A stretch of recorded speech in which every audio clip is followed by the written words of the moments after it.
Hey everybody, welcome back to Moral Psychology with me, Dr. Josh Redstone. And today's lecture covers Chapter 7 from our course text. That is all about moral intuitions, and this is a chapter by Walter Sinnott Armstrong, Leanne Young, and Fiery Cushman. So, moral intuitions are something we've talked about periodically from time to time. They've come up quite a bit throughout the course so far, but we haven't really talked to any great extent about what intuitions themselves, let alone moral intuitions, really are. A lot of the discussion so far in which moral intuitions have come up discuss them as being rapid and unconscious, or automatic and unconscious. That's another way it's put sometimes. They may be constituted in whole or in part by an emotional response. So an intuition in this sense would be like a gut reaction, right? And a moral intuition might be a gut reaction that an act is wrong and you should not carry it out, or that something you've done was wrong and you feel kind of guilty or shameful or icky about it, depending on the nature of the act, whether it's to do with causing harm, failing to prevent harm, or violating some kind of divinity or nature norms, respectively. But we haven't really talked much about what kind of computational processes might underwrite intuitions, broadly speaking, or moral intuitions, narrowly speaking. And that's what we're going to be talking about today. So let's get started. So intuitions are an interesting concept to tackle because, on the one hand, they're sometimes treated with skepticism, as if they are, some kind of spooky flim-flam humbuggery of some kind, right? Certain skeptics might treat them this way. Here we're thinking almost as if intuitions are some kind of spooky or unexplained power of some kind, but that's not what they are. And of course, on the other hand, you have people who may place perhaps too much credence on intuition, or the kinds of beliefs that are delivered to us via intuition, because it's thought of as something kind of mysterious and spooky. But there's nothing really spooky or mysterious about intuitions in the way that the authors of this chapter discuss intuitions. Indeed, intuitions, both in general and specifically moral intuitions, as the authors of this chapter understand them, are simply strong, stable, and immediate beliefs. In the case of moral intuitions, these would be strong, stable, and immediate moral beliefs. So they're strong in the sense that people tend to hold them with confidence, and they tend to hold them in spite of counter evidence. Perhaps you have some intuitions about whether it's right or wrong to pull the switch in the trolley problem, for example. And even if presented with counter evidence, say people making different decisions about whether to push the large man off of the bridge versus whether to pull the lever in these two different cases, you might still stick to your judgment that it would be wrong to pull the switch or right to pull the switch. They're stable in the sense that they last for a long time. So moral intuitions are not just temporary whims. If I put to you the same moral questions, say, or similar moral questions that all sort of tried to get at a target property like wrongness in similar sorts of scenarios, but I kind of did this at random so that you didn't know when to expect these questions, your answers would probably tend towards you would probably tend to give similar answers to similar questions if you're delivering on the basis of intuition, that is. And they're immediate in the sense that they're rapid and unconscious. So they don't arise from deliberate reasoning or from conscious, controlled processes.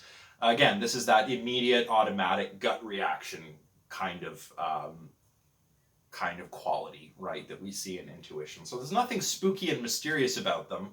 On the other hand, they are not always reliable, as we'll see. But in any case, that's what the authors of this chapter take an intuition to be, moral or otherwise. Strong, stable, and immediate beliefs. All right, so how do these intuitions work actually. I've said that they're not something spooky or mysterious, nor are they 100% reliable all the time. So how is it that they work? Well, the authors of this chapter argue that moral intuitions are driven by heuristics. So what are heuristics? Well, heuristics are like these mental shortcuts that we can take. They're meant to be, quote unquote, fast and frugal. They evolved to save us time and computational resources, because conscious deliberative processes take up a lot of computational resources. They take time, and it's best to save those for contending with novel situations. So we evolved to have these mental shortcuts that don't work 100% of the time, but they work well enough to save some of those computational resources, right? So they're like mental shortcuts that they're not perfect, but they're sufficient for helping the organism to reach an immediate goal. In cognitive science, we would say that heuristics are a way of satisficing rather than optimizing. When we optimize, we're going for a perfect, optimal solution. When we satisfice, we're going for something that works well enough, but maybe won't work 100% of the time. So that's how we would say that in cognitive science. Another way that you can think of heuristics is as a kind of rule of thumb. Some heuristics, when we apply them consciously, work this way. They're like little rules of thumb we can apply to certain situations. Think of the ways that people learn to do certain things in sports, right? Like throwing certain pitches in baseball, or aiming for certain areas of the backboard of a basketball net. It's been a long time since I've done anything like that myself. But there are these sort of tricks you can learn to make it easier on yourself. Just make sure you're holding your hand in such and such a way, or that the ball is going in such and such a way, rather than trying to consciously work out all of the geometry and everything involved in this kind of thing, right? So when we apply them consciously, they can work like rules of thumb. But we'll just think of heuristics as these mental shortcuts, and they may not be conscious. In fact, they probably aren't conscious in the case of moral intuitions, if indeed moral intuitions are driven by heuristics. Now, there's this divide that gets talked about in a little bit in this chapter, in the first or second section. This divide in this heuristics research program, where we have researchers like Gerd Gigerenzer on the one hand, and other researchers like Tversky and Kahneman on the other hand. Gigerenzer and his colleagues think that heuristics can be said to, make us smart. Tversky and Kahneman don't agree. They think heuristics can sometimes lead us to make mistakes. In fact, Gerd Gigerenzer would agree with that too. They both disagree overall, I suppose, with whether the use of these mental shortcuts, i.e. heuristics, make us smart or lead us to make errors. But what they both agree on, what both camps here agree on, is that heuristics are successful enough of the time as this fast and frugal means of finding solutions to problems.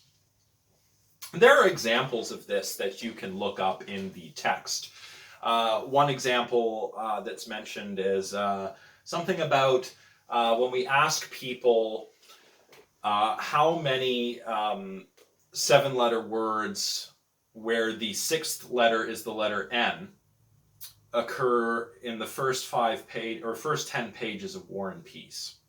People tend to underestimate the amount of words here, versus when we ask them how many 7-letter words ending in ing occur in the first 10 pages of War and Peace. People give different estimates depending how we frame the question. What they don't realize, of course, is that the number of 7-letter words whose 6th letter is N and the number of 7-letter words who end in ing are the exact same, because that's just how those words work. But people don't consciously work this out. They apply a rule, perhaps a rule like the availability heuristic or the representativeness heuristic. Now, you can read more about these heuristics in the book. I'm not going to cover them here, and indeed, I recommend you definitely consult the textbook here, because I'm not going to be talking in very great depth about examples of specific non-moral heuristics in this lecture. So definitely consult the textbook, and definitely ask me in the comment section if you have a question about a particular kind of heuristic that's been identified by Gigerenzer or Tversky or Kahneman or any of the other researchers mentioned in the textbook. Okay, so with that out of the way, let's dive in a little deeper and explore how exactly heuristics might work themselves, and how that may in turn explain what drives our moral intuitions. All right, so in this chapter, the authors put forward this model of heuristics that they call unconscious attribute substitution. So let me explain what they mean there. Say that you want to determine whether something, we'll call it X, has a target attribute that we'll call T. So the target attribute of X is difficult to detect. So you unconsciously form a belief about X and its target attribute based on some kind of other attribute which is more accessible than the target attribute T. We'll call that the heuristic attribute, or H. So, and by the way, I mentioned my discussion of specifically non-moral heuristics would be limited, but we'll talk a little bit about a couple of them right now. Some heuristics that are discussed at this point in the chapter are the availability heuristic, where you form beliefs or make judgments about things based on the relative availability of examples. There's also the representativeness heuristic, so you form beliefs and make judgments based on relatively accessible attributes, like representativeness versus probability. And there's also the recognition heuristic, so that's where you form beliefs based on other accessible attributes like popularity or recognition. So an example of the recognition heuristic might be if I asked you what the capital city of Canada was. Now, say you weren't from Canada, you may not recognize Ottawa. Maybe you've never even heard of Ottawa, but you've probably heard of Toronto, and you might guess that Toronto is the capital of Canada. You would be wrong, of course, but that would be how an unconscious attribute substitution may work. Keep in mind, though, that this seems to be a fairly conscious example in the recognition heuristic. For the representativeness heuristic, you can read about the case of Tom, the library science student, in the textbook, where the authors give some description of a person named Tom, and people have to give this sort of estimate of likelihood of what major he's in, whether he's a library scientist or whatever. And they do this based on representativeness, that is using traits that they feel represent what a library science major or some other major like engineering or philosophy or science might look like, versus the actual probability, which would be the better attribute to look for.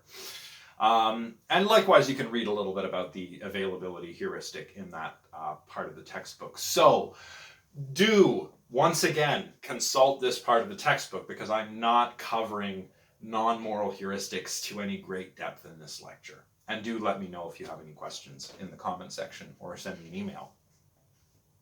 Maybe we can go through some examples of unconscious attribute substitution. So if you've already read the slides for this lecture, you'll probably kind of know what the score is here. But if you haven't, let's consider a question like this. Maybe you'll make some kind of attribute substitution here. So what color is best for road signs, let's say? What makes them most notable? I've given 3 options: red, yellow, and green. So the target attribute and the heuristic attribute are of concern here. So what color is best for road signs? Well, the best color might be our heuristic attribute.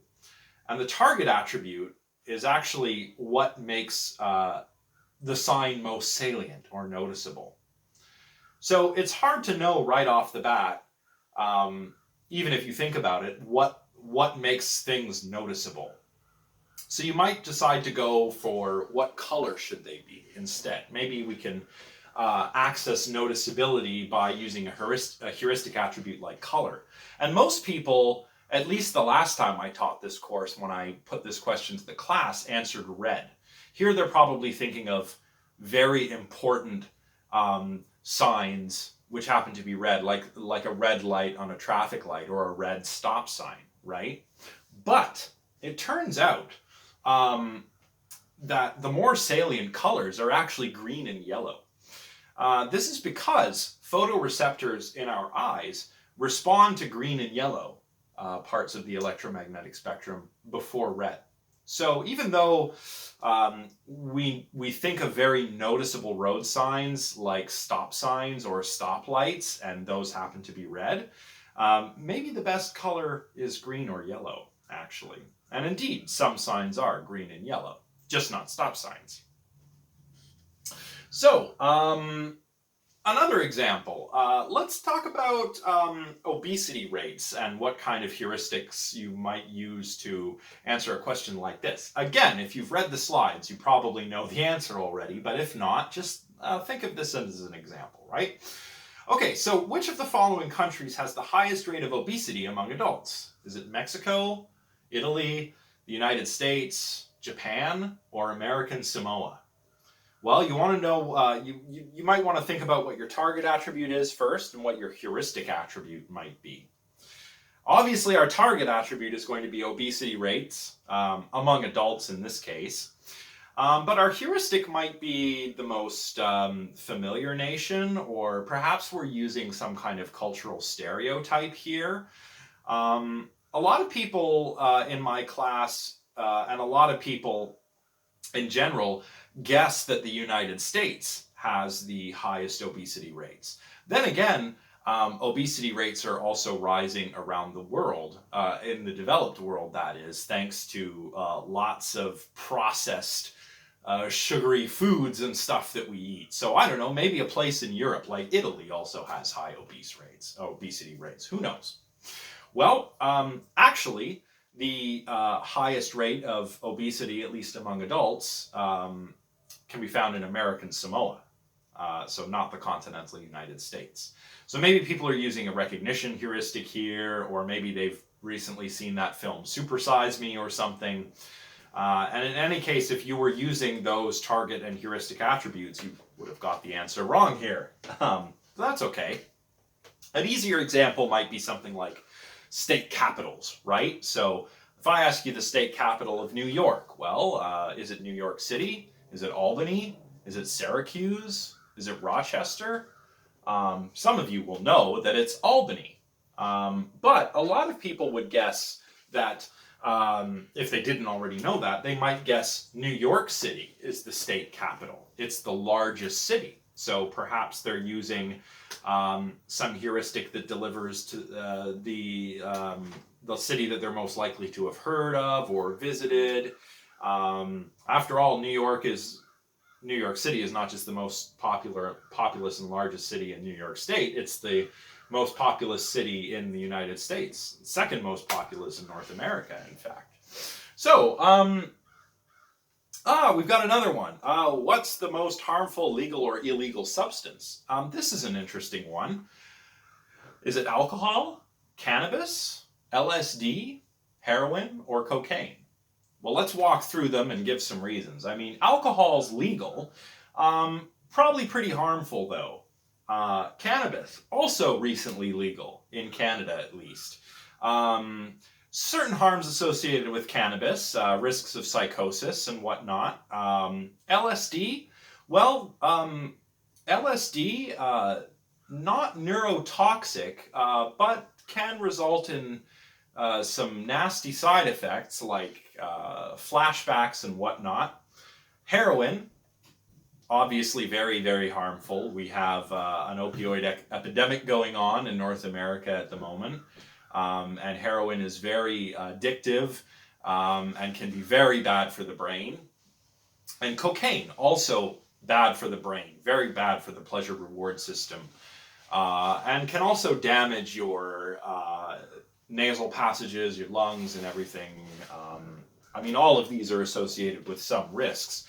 But which would you guess is the most harmful of these? Well, what's our target attribute and what's the heuristic attribute? Well, let's see. I guess the harm would be our target attribute, and our heuristic attribute could also be the harm that we perceive these things to cause. It could be the level of harm that these cause, like harm per capita. There's really different ways to slice this one. In fact, when I've asked my students to give me an answer just based on a kind of gut reaction, a lot of them answer heroin or cocaine, but a lot of them also answer alcohol. And I would argue that alcohol is probably the most harmful in terms of the amount of harm caused to society, because alcohol is something that many, many more people have access to and many, many more people consume. Many, many more people die as a result of the adverse effects of alcohol than they do the adverse effects of cocaine or heroin. But that's because more people drink alcohol. But heroin and cocaine are both more harmful in terms of their potency and their toxicity than alcohol. In other words, just having a few drinks one night and never drinking again will probably cause less damage than going on some kind of heroin-fueled bender will for just one day. But in any case, there are other things that may be playing into what you're doing here when you try to arrive at the answer to these via some kind of heuristic, right? I mean, is your heuristic attribute their public image? Or is your heuristic attribute something that's supported by statistics that you have access to, in which case maybe you wouldn't even need a heuristic attribute. You have the statistics, the target attribute for what's most harmful. There are any number of heuristic attributes you might use here. So what I want you all to do is think a little bit about what kind of heuristic and target attributes you may have been using as you were thinking through those questions. Whether you did them along with me or whether you've already done them by downloading and reading the slides. Again, this is a bit tricky. This is usually a series of questions I put to the class in person, but obviously I can't do that right now. So let me know in the comments section, kind of walk me through your intuitive processes there. Or if you can come up with an example to get your intuitions pumping for the rest of the class to think about, also let me know in the comments section.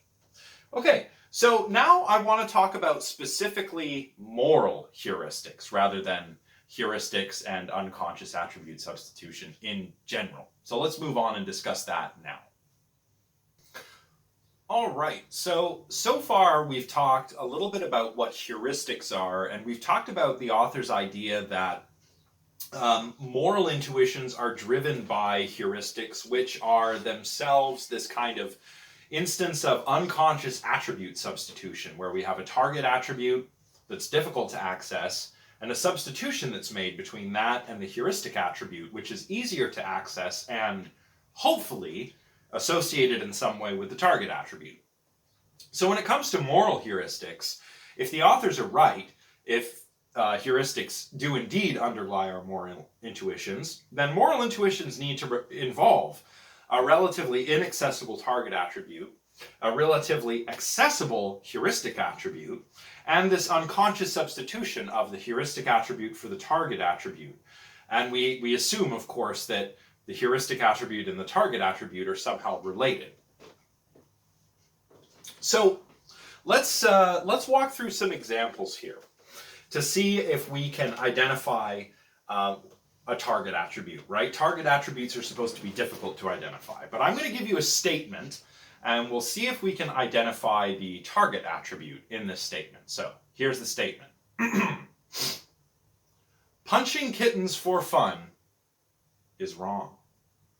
So obviously the target attribute in this case is moral wrongness, okay? And it's pretty easy to see that from the example I gave. And we can talk about how debatable it is whether this target attribute, moral wrongness, is inaccessible in cases of punching kittens or kicking puppies or any other horrible thing that you could think of. I'm sorry, I'm trying to keep this not. I'm trying to make sure that this is not too much of a downer for all of you. The authors claim that in a lot of cases, however, the target attribute of moral wrongness is not easily accessible. So,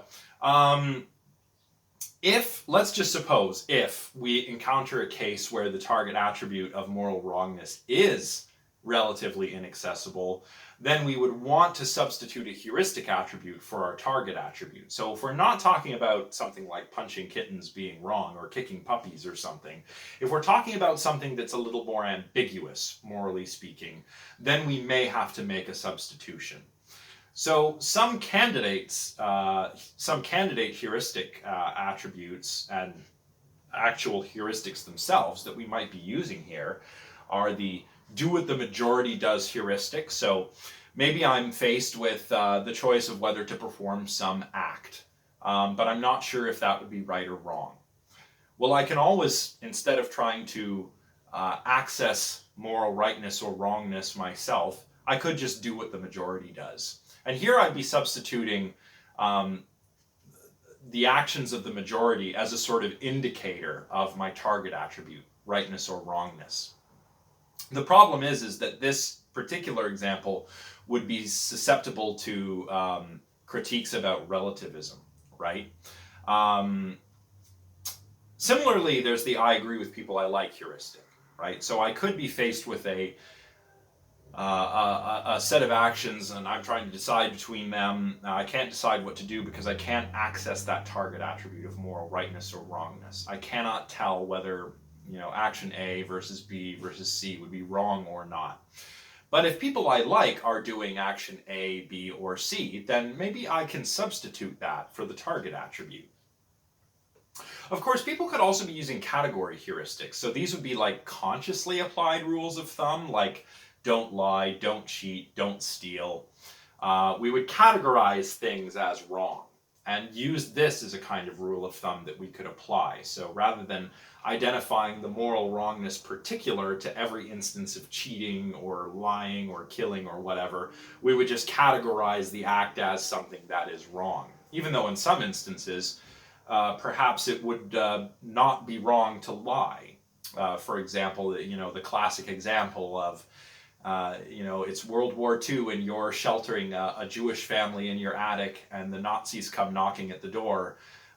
It's hard to argue that it would be immoral to lie to them and send them on their way, saying that you're not hiding a Jewish family in your attic. Indeed, in that situation, I think it would be morally praiseworthy to lie to the SS officers asking who might be in your attic, right? What other attributes or heuristics could we substitute? Well, let's think of a particular example here. I mean, I've been talking about the do what the majority does and the I agree with people I like heuristic, but I haven't really given a specific example. But let's say you're trying to decide whether, let's think of a social issue, right? Like whether it's wrong to eat meat or something like that, right? You might not be able to access this target attribute of moral wrongness when it comes to eating meat or not. So perhaps you apply a heuristic. Maybe you say it's not wrong because the majority of people do consume meat. So how could it be wrong?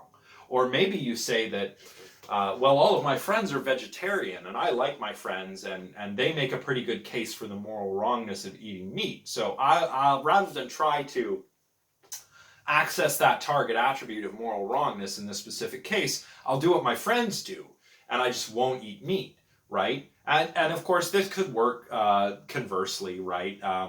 Or consider other concrete cases like the trolley problems that keep coming up in this class, right? The switch case and the footbridge or push case, right?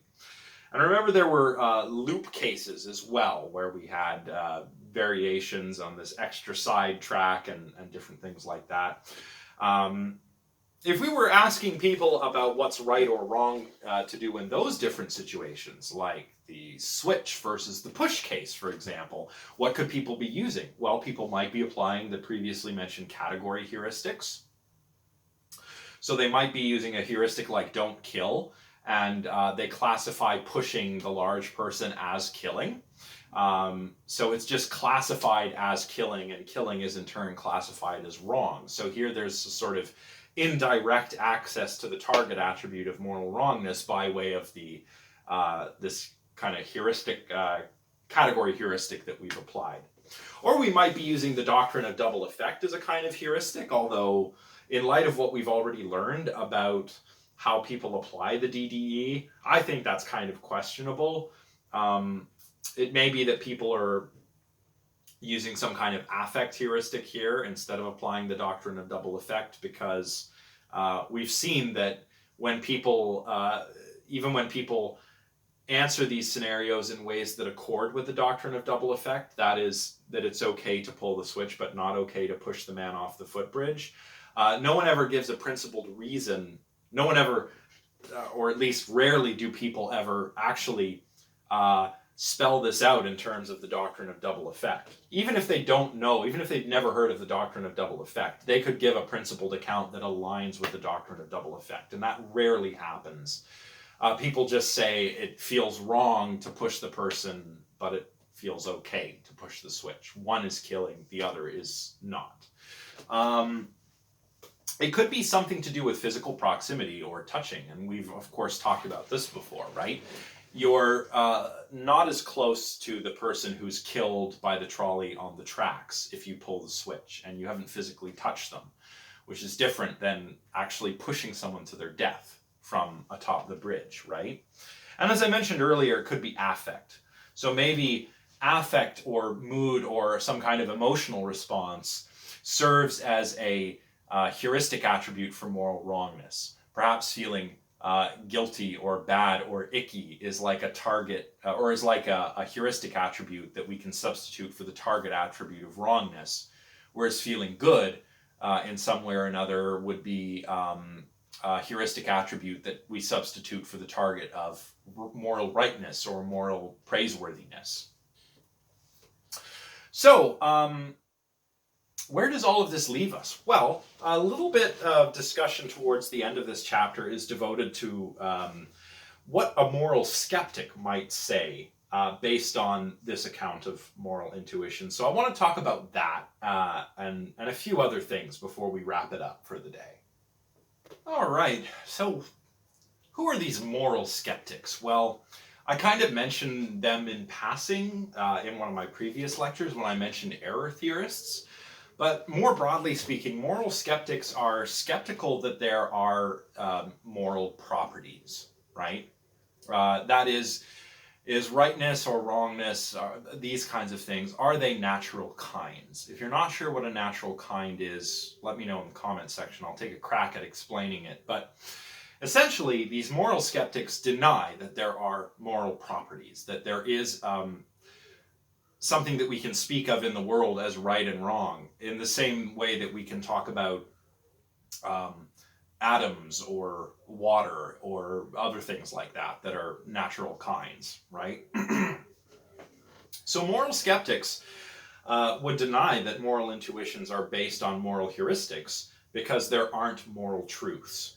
And remember, in our discussion of moral heuristics, the target property is moral wrongness, or perhaps moral rightness or praiseworthiness or something like that. So that's a target property that's supposed to exist out there in the world. In other words, we're moving from moral psychology into metaphysics here. But a moral skeptic would say, moral wrongness, what? That's not a property. That's not a thing. That just perhaps just exists in your mind. It doesn't exist out there in the world. So on this view, moral intuitions would just be psychological states. So this account of attribute substitution, substituting a heuristic attribute for a target attribute, which is supposed to track some kind or some property or something that really exists out there in the world, can't work if if moral intuitions are just psychological states, or if there are no moral truths, or if there are no moral objects or moral properties that exist as natural kinds. Or does it still work? Well, the authors think that it does. See, we can distinguish between two kinds of heuristics here. We can distinguish between representational heuristics and motivational heuristics. Representational heuristics work like this. Our heuristic attribute stands in for the target attribute, which is supposed to be some fact about the world, right? But a motivational heuristic works differently. On motivational heuristics, the heuristic attribute just functions as a motivational guide for action. Now, the authors of this chapter are adamant that their view of moral intuitions fits with motivational heuristics. So if you believe in moral properties, or if you believe that moral properties are natural kinds, if you're not a moral skeptic, you can adopt this model as both representational and motivational. But if you're if you're a moral skeptic, you still have the motivational view of heuristics here, where these unconscious attribute substitutions can work as guides for action. So on this motivational heuristics view, moral intuitions would motivate certain kinds of behaviors. You know, do this and not that. Don't eat this, but eat these things. Punish for doing these actions. Reward for doing these actions. Shun this person because of how they act, or affiliate with this person because of how they act, so on and so forth. So moral intuitions here on a motivational count would really just be a kind of adaptive behavior. They don't pick out facts about the world. They don't pick out moral properties if you're a moral skeptic, because those properties don't exist in the world. But they cause us to act in ways that might be beneficial for the group. So here, motivational heuristics, or rather an account of moral intuitions that takes a sort of motivational heuristic approach, would allow us to talk about things being adaptive or pro-social or altruistic or egoistic, but not necessarily as properly moral or immoral. Something interesting to think about. All right, so why don't we talk a little bit about some of the broader philosophical implications that the authors mention while wrapping up the chapter before we ourselves wrap up this lecture. Well, one of the implications that the authors mention is that if their model is correct, if their model of heuristics as unconscious attribute substitution is right on the one hand, and if on the other hand intuitions are underwritten by heuristics, then moral intuitionists, people who think that our intuitions are what allow us to come to know rightness and wrongness, they have to give up their claim that moral intuitions give us insight into moral properties. Why? Well, even if you're not a moral skeptic, you don't have direct access to the target attribute, moral rightness or moral wrongness. So intuitions can't claim, or intuitionists can't claim that our intuitions actually give us access to this, because we don't have direct access if we use heuristics, if our intuitions are underwritten by heuristics. I don't know, I think that might be a little bit extreme. I think we have an indirect access via this unconscious attribute substitution model. The problem for me, and here I'm putting my moral skeptic hat on a little bit, is that I'm not entirely sure that moral properties really do exist. And I don't mean to get all metaphysical on you, but at least the way I've always kind of looked at this is that what we call right and wrong are really pro-social and anti-social behaviors. Our moral behavior is something that has evolved. It is adaptive.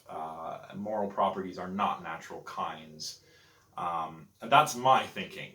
Now, I'm no meta-ethicist, so keep that in mind. And also, keep in mind, I'm not trying to convert you all to moral skeptics here.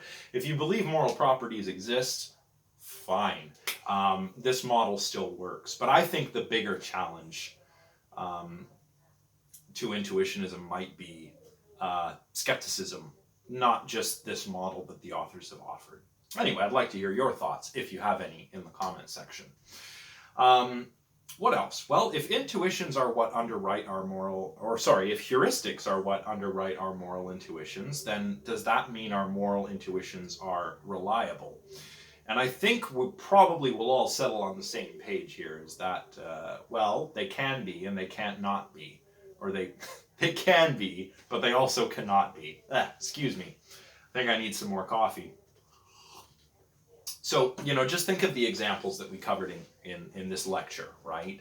Intuitions can lead us astray. And this really gets back to the whole debate about heuristics that divides, Gerd Gigerenzer and his colleagues on the one hand, and Tversky and Kahneman on the other hand.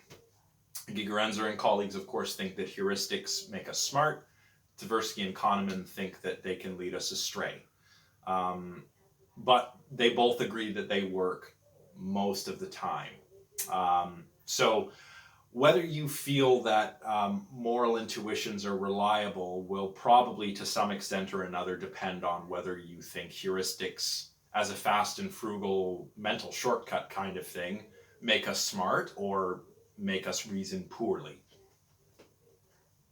And by the way, I'd love to hear where you fall, which camp you fall into in the comments section. So do let me know. I'd love to get some discussion going about that. Also, if the model that the authors are advocating is correct, where are we going?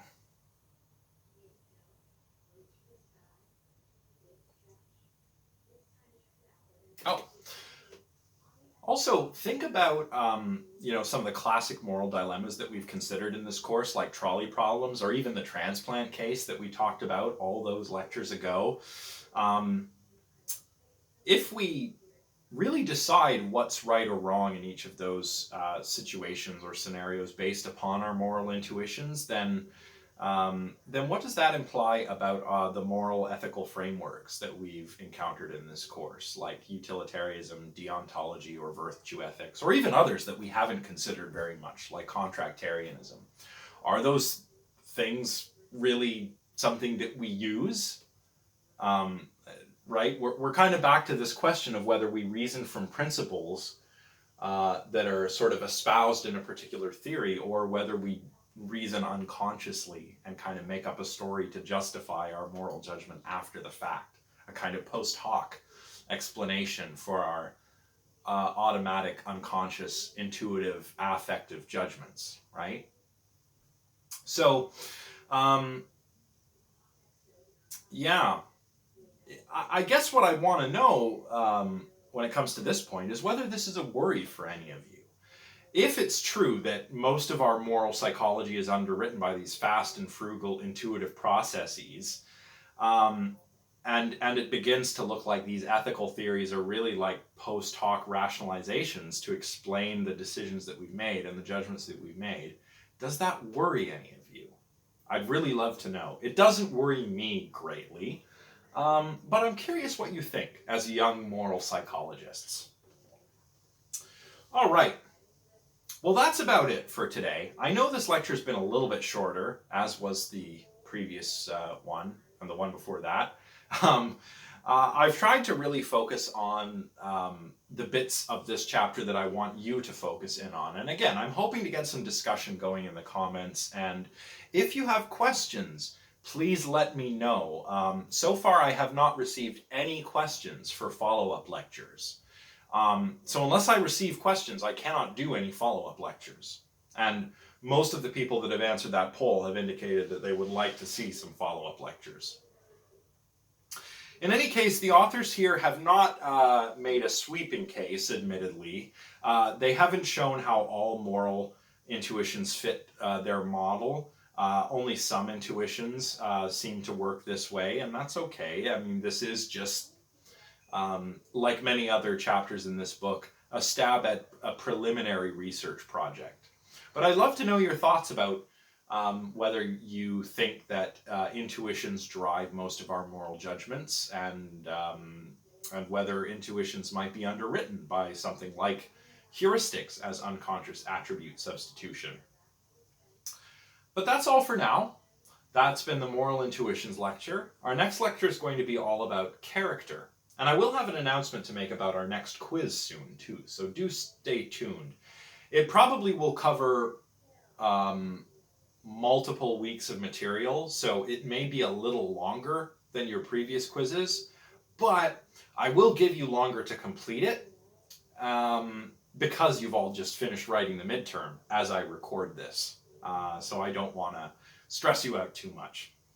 So I hope you're all continuing to stay safe and do well, and that you're all studying hard. And if you have any questions, please do let me know right away. And I will see you on our next lecture, which will be all about character. Bye for now.